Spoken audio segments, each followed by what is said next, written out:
اعوذ باللہ من الشیطان الرجیم، بسم اللہ الرحمن الرحیم۔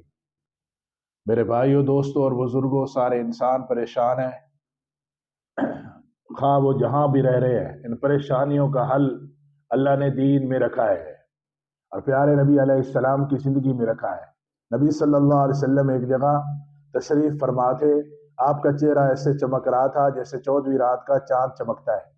آپ کے گرد صحابہ ایسے چمک رہے تھے جیسے چاند کے گرد ستارے چمکا کرتے ہیں۔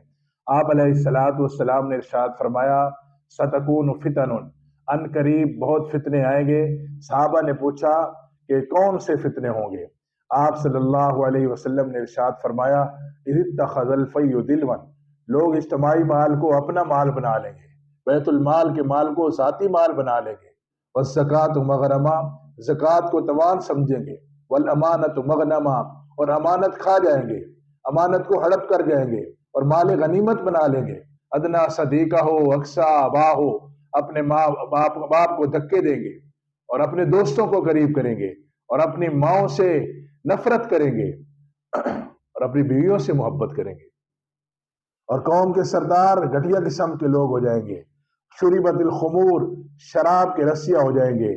ظہرت الکائنات والمعازف، گانا بجانا عام ہو جائے گا۔ صحابہ نے پوچھا پھر ہوگا کیا؟ فرمایا اگر انہوں نے توبہ نہ کی، یہ واپس نہ آئے، اسی راستے پہ چلتے رہے، تو خطرہ ہے کہ آسمان ان پر نہ برس جائے، زمین ان پر نہ پھٹ جائے، جیسے امطرنا علیہم مطرا، جیسے پہلے قوموں کے اوپر آسمان نے پتھر برسائے ہیں، کہ یہ کسی کے اوپر بھی پتھر نہ برس جائے۔ صحابہ نے پوچھا مل مخرج یا رسول اللہ، اللہ صحابہ کی قبروں کو نور سے بھر دے، جنہوں نے ہدایت وہاں سے لی امت کو پہنچائی، قرآن وہاں سے لیا امت کو پہنچایا، حدیث وہاں سے لی امت کو تو پہنچائی، اور امت کے اوپر احسان عظیم کر کے وہ سو گئے اور جو ہے قیامت والے دن بڑے بدلے کے مستحق بنے۔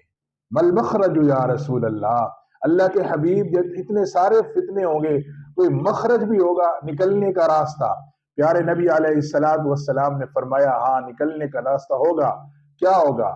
فرمایا کتاب اللہ، قرآن ہوگا، حبل اللہ المتین، یہی اللہ کی مضبوط رسی ہے، انہ ذکر حکیم، یہ اللہ کا محکم کلام ہے۔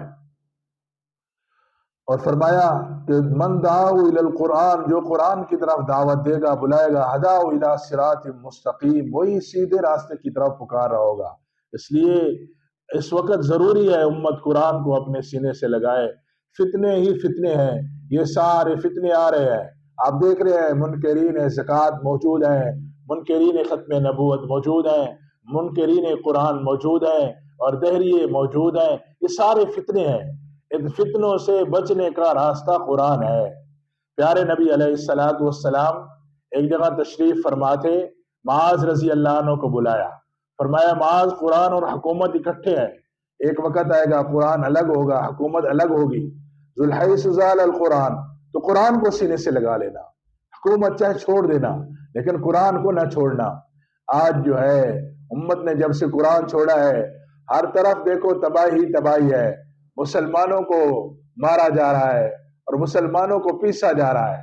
اس کی وجہ یہی ہے کہ مسلمانوں نے بھی قرآن چھوڑ دیا ہے، حدیث چھوڑ دی ہے، نبی کی زندگی چھوڑ دی ہے، نبی کی سنت زندگی چھوڑ دی ہے، کہ ہمارے نبی چلے کیسے تھے، بیٹھے کیسے تھے، اٹھے کیسے تھے، بدر میں کیسے تھے، حنین میں کیسے تھے، تبوک میں کیسے تھے، اور ہر ادا نبی علیہ السلام کی محفوظ ہے، لیکن امت نے اس کو چھوڑ دیا ہے، اور اس کی وجہ سے ہم آج پریشانیوں کے اندر مبتلا ہیں۔ ان پریشانیوں کا واحد راستہ ہے کہ نبی صلی اللہ علیہ وسلم کی سنت زندگی کو اپنایا جائے اور سنت زندگی کو اپنے سینے سے لگایا جائے۔ اللہ پاک سمجھ عمل کی